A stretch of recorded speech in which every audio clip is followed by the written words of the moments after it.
There are at least three notable characteristics of Medicare and Medicaid fraud.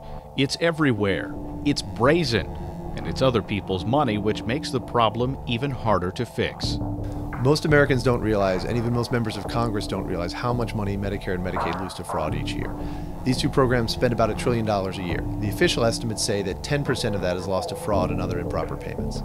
But if you ask the experts, they'll tell you we don't even measure fraud accurately, so the problem is actually much greater than that.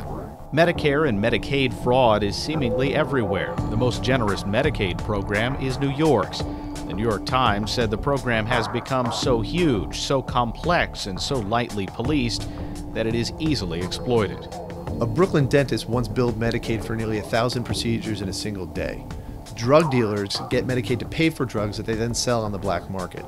And a high school dropout armed with nothing but a laptop computer once stole $100 million from Medicare by filing bogus claims. In addition, drug companies collect hundreds of millions of dollars from Medicaid by inflating the prices they report to the program. Hospitals make illegal payments to physicians for Medicare business, and they charge Medicare for more expensive illnesses than the ones they actually treated.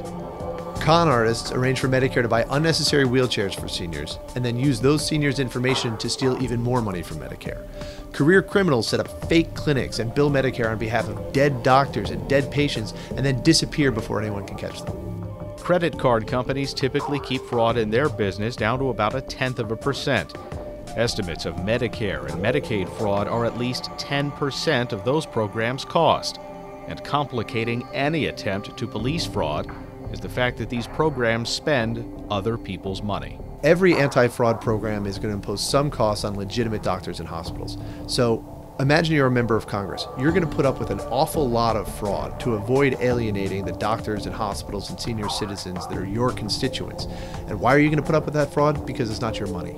You're never going to get Medicare and Medicaid fraud down to the levels you see in the private sector because of this incentive problem.